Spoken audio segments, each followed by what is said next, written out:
Hey guys, it's Mr. Wolfie, and I'm here today to talk to you about what I deem an important subject. This year's election cycle, or this, 4-year presidential election cycle. So, most people agree that we really don't have much to choose from here. At best, we have to pick between Hillary Clinton and Donald Trump, and everybody's always arguing about which side's right, which side's the least of all evils, and it goes back to that. Everybody always touches back on that South Park episode where they have to vote between two nonsensical mascots, and neither is a good choice. So certain characters decide not to vote at all, and then everybody's like, "Well, you have to vote." And they got the I thought was it P Diddy was like, "You have to vote or die." He's actually going out and killing people that aren't voting and stuff. Anyway, it goes back to that kind of thinking that you have to pick between this or that, and you don't have a choice of not picking at all, and you don't have a choice of picking something else. And I think that's where people are messed up, is that they are completely poisoned by the two-party mindset, and they can't see beyond the fact that you have a Republican and a Democrat candidate. And the problem there is that neither of them are good candidates at all. And I'm going to get to that in a minute, why I don't intend to support either of them. I don't have any reason to. And why, there is, why you should get rid of the two-party mindset, because that's really part of the problem. Okay, anyway, let's start off by saying that I will never, under any circumstances, vote for Hillary Clinton. Benghazi alone is a reason that I would not want anything to do with her as a president. And it doesn't even go back to the fact that Benghazi happened or the way it happened. People did indeed die, and it wasn't necessarily anyone's fault. Now, see, everybody always blames Obama and Clinton and others for the people actually dying. But I understand that maybe there was a situation where that was the least loss of life and that they could manage. That was the least impactful thing that they could manage. There's situations in life where things just don't go right, and you have to make a choice between, two situations that are impossible to choose between. I could understand that if that's how it went down, and it's always up in the air about whether or not that's even how it went down. What I don't like about the situation, and what really throws up a bunch of red flags for me, is the fact that they lied about it immediately to the American people. They said, this is what happened when this isn't what happened. This is why it happened when this isn't why it happened. This is what we did, which is not what they actually did. It was just a convoluted mess of them covering their tracks because it was the election cycle, the election season. They were willing to not only throw people under the bus, but lie to us so that they could get Barack Obama reelected. And that is just the most fishy, unethical. It's just there's no way I will ever vote for anybody that was involved in that. And then that's just not even the first. I mean, just look at the recent stuff. Look at the DNC leaks situation, where it was proven that the Democratic National Convention, the Democratic Party itself, is never wanted Bernie Sanders. And I don't like Bernie Sanders, really. I mean, I understand why people like him, but I am not a pro-socialist person. I am not. I mean, he's like the democratic socialism. People argue this all the time. If you look up the definition of democratic socialism and the definition of communism, they're like that far apart. There's like minutia involved in what makes them different. And you can't really convince a lot of people of that because they're so diehard cultist democratic socialist Bernie Sanders superfans. But anyway, the point is, he seems like a nice guy, and he seems like he genuinely cares. Based on the way he acts, the way he talks and everything, the things he's actually done in his political career, I don't agree with the policies and everything, but him as a person he seems pretty legit. Anyway, the point is, the Democratic Party wanted Hillary Clinton to be the presidential nominee, so they basically screwed him over from the get-go, which everybody knew was happening. It's just one of those things that, you say it and it ends up being, people label it a conspiracy theory and that it's not true and that you can't prove it. Well, they friggin' proved it, and she still won the nomination. And the way the Democratic National Convention mistreated the Bernie Sanders delegates and the Bernie Sanders fans. They're talking the whole time. They were talking about Donald Trump's wall idea being unconstitutional and being rude and being anti Mexican immigration and all this stuff. Talking about how awful it was, and we don't need walls, we need bridges. They erected a fence that was like 10 feet high to keep the Bernie Sanders protesters and the Bernie Sanders delegates outside of the convention.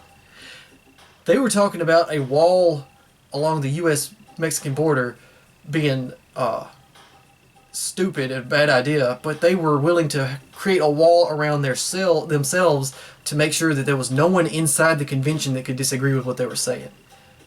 That is what you're dealing with, people. That alone is mind-boggling that people would still look at Hillary Clinton for one, but the Democratic Party at all, and imagine any ethical behavior is involved in it when they're doing stuff like that. So, they screwed Bernie Sanders out of everything. They built fences and kept protesters and stuff out.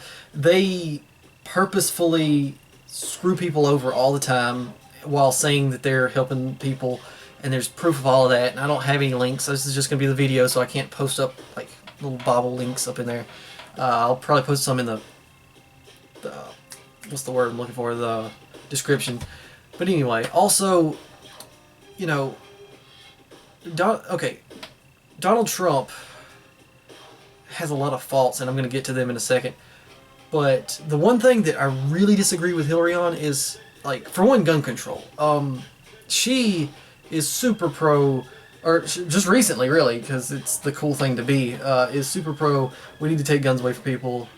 We need to go against the NRA. We need to attack the NRA, just because that's what people say that she should be saying. Because she's just saying what she wants to, whatever she can to get people to vote for her. I don't know if she'll really do it or not.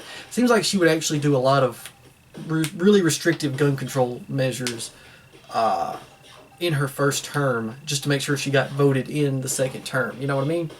So anything she's saying now, she will probably actually do, just because she wants to get the same people to vote for her twice. But I have a handgun that has a 16-round magazine. This is a magazine, not a clip, by the way. And it would be illegal. It's illegal in a lot of states to buy one, and also to have one, because it's considered an assault weapon. Because it's a semi-automatic with 16-round clip. 16-round magazine. I'm messing myself up. It's that's one of the things that they say makes it an assault weapon, because it has a high magazine capacity and semi-automatic shooting capacity. So that means as fast as you pull the trigger, so I'm like 1, 2, 3, 4, 5, 6, 7, 8. Not quite that fast, but you can pop some shots off fast. I should make a video about just that. I should get some cheap, crappy ammo and just show that off. Anyway,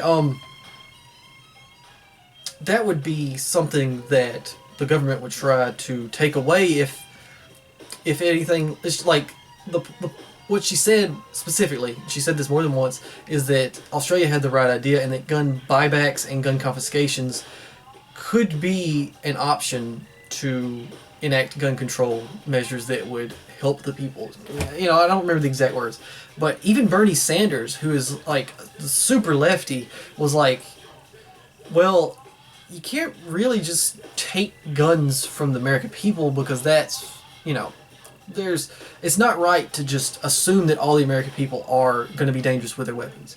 It's the Second Amendment still counts for something, and I don't think we should just start punishing people that don't do anything wrong. It seems ridiculous. And she was just like kind of flabbergasted that he reacted like that. She was like, "Oh, well." So now she's kind of gone back on it, and she's saying more like, "Oh, we're not trying to take your weapons away. We're not trying to prevent you from getting guns. We're trying to prevent people that are dangerous from getting them."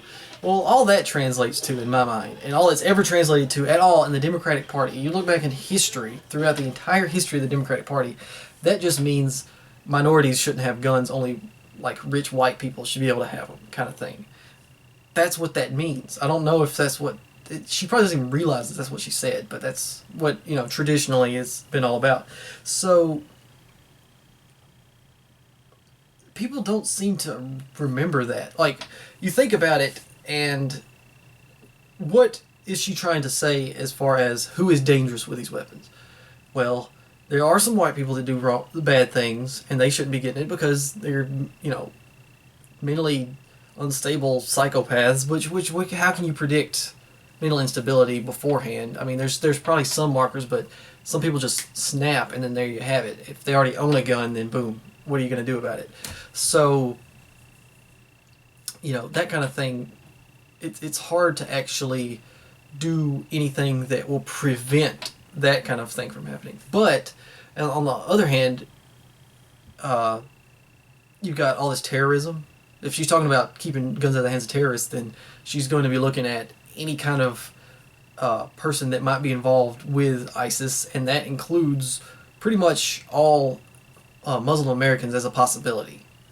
You know, all the people that are involved in these police shootings happen to end up being black people, so maybe they shouldn't have guns, is what she's saying. So what I hear when I hear somebody say that is, keep guns out of the hands of minority citizens. And I don't agree with that. I think the Second Amendment defends any citizen of the United States that hasn't done anything wrong. You know, and really, it's the wording implies that there should be no restrictions for who can own. But anyway, we'll go into that in another video entirely. Okay, I went off on a tangent. Sorry. So let's go to Donald Trump and why I don't want to.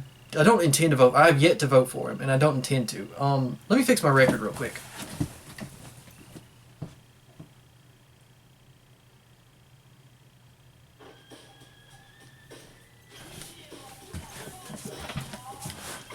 Sorry, I like having some music playing while doing this. Okay, so where were we at? Donald Trump. Okay, so obviously very shady himself. I don't think. Okay, so the left wants to tell the entire world, wants to make it, and even a lot of Republicans want everyone to think Donald Trump is like sacrificing children to Hitler Hussein over here on an altar or something all the time. When really, I don't think he's like this evil monster. I don't think he's really that bad a guy in real life at all. I think he's just kind of a big dumb jerk, maybe, at worst. You know, like, obviously a very, probably a ham-fisted businessman. He's out to make money, which is, there's nothing wrong with that. I'm a capitalist. I love that kind of, you know, I would probably be like that too if I was in his position. Thing is that a good quality for president? And you know, we never really had a president like that, so I can't really base that off of anything, so I don't even know. Thing is, when that many people disapprove of him, it becomes a complicated mess where nobody really likes either of these people. They're just voting for him so the other one doesn't get in. Is really, like, I'm sure, like, both of them have their, I absolutely have to vote for this guy or this woman because I love them little group, but most of the people are like, hey, I just really hate Hillary, so I'm voting for Trump. I really hate Trump, so I'm voting for Hillary. That's not a good way to vote, for one. Okay, so sticking on the Donald Trump before I go back to Hillary, which I could talk all day about the hypocrisy of her trying to pull minority and women's votes when she loved Margaret Sanger, who for one was super anti-minority and has traditionally been very anti-woman with her treatment of Bill Clinton's affairs and situations like that. The hypocrisy is deep on that side. Anyway, point is, Donald Trump, several things that bothered me throughout his first run. He does appear to be rallying a base of like the white supremacist level people, which I don't have any sympathy for. I don't want anything to do with. Especially if you look at who his really core deep fan base is on places like social media and people at his rallies and things, there does seem to be a very white nationalist. You would almost say that they could be secretly neo-Nazi KKK type people, and that's kind of his core base in a lot of cases. Now, he does have very good core bases in the like the business sector, like people that really want to be business oriented. do really like him because they know that he can run that sort of thing, or at least empower them. He would know how to fix certain barriers that would keep them from being, being able to rise up. Which, once again, I'd support, the business propositions. But when when your core base is made up of people that are very white supremacy oriented or anti all these groups of people oriented, it becomes a situation where voting with those people becomes like, it leaves a bad taste in your mouth. So that's going to run people off. And the main reason I don't vote for him is because he never really has anything to say that's worth saying. He just repeats, it's very entertaining. It's hilarious, him just being snappy and coming back on people. And like I said, I really don't want to vote for Hillary, so I would be more in the Trump camp if he ever had anything of substance to say, other than, he's basically just always mocking people. It's why I don't like so many news organizations and news journalists and things like that, because all they are is just, they're like, it's almost like stand-up comedy where they're like, mocking this person, this person, this person. Look at them. It's like, okay, that's all good, but what are you actually going to do when you get into the presidency? Because it's kind of a huge deal. And don't say things like, we'll figure it out when we get there. If you don't know what your core plans are, I mean, yeah, you got the wall. The wall's not a bad idea. I like the wall. I like the idea. I think it's hilarious when somebody mocks the wall and he says, well, the wall just got 10 feet higher. That's funny, because we should have a wall. We have a wall. People don't realize that we already have one. It just sucks. It's really flimsy and doesn't do what it's supposed to do. So he's just talking about really reinforcing the wall. That's fine. Everybody should be up for that. You don't just let your buildings collapse around you and say, oh, they're fine. You try to fix the buildings, So it's the same thing with the wall. I'm super not keen on the whole keeping all Muslims out. I've already had this argument with so many people. It's a violation of the First Amendment in that you are making a religious decree that says a particular religion cannot come or go. That you can't do that because the citizens that are Muslim can't freely go and come back as they are supposed to, as long as that's in effect. It's similar to the way we treated Japanese Americans during World War II, which was a Democratic president, by the way, that did that. You might want to look that up and make sure you keep that in mind. And saying that because he's so strict on immigration that he's a bad option for president. You voted for Bill Clinton twice, and he was super pro, or he was as immigration focused as Donald Trump is, and nobody seems to remember that or care. But I don't know. I was young then. I didn't really think about it at the time, but doing research, it's yeah, okay. But anyway, and just I'm all for the kind of the PC culture is very irritating and causes a lot of problems in that, what's supposed to be the progressive, liberty-based party, where we're trying to make the people more free, is their main focus is now, you can't do this, you have to do this, you can't say that, you can only say that, you have to respect this group of people, and this group of people's you can say whatever you want about, which, I made videos about all this. And I mean, that's their core platform, is that kind of stuff. And that's, I understand the need for people to say, no, we're not going to play that game, that's stupid. I can say what I want. We have the First Amendment for a reason. If you don't like what people say, who cares? Who cares what people say, So it's the fact that you're saying that they can't. You're trying to make laws that say people can't make these decisions that aren't harming anybody. Words are not freaking spears. You don't have to be afraid of them.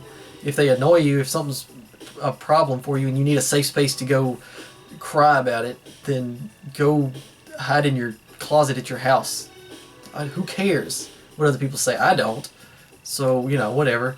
If you do, then that's on you. You make the choice to react to somebody else's words in any particular way.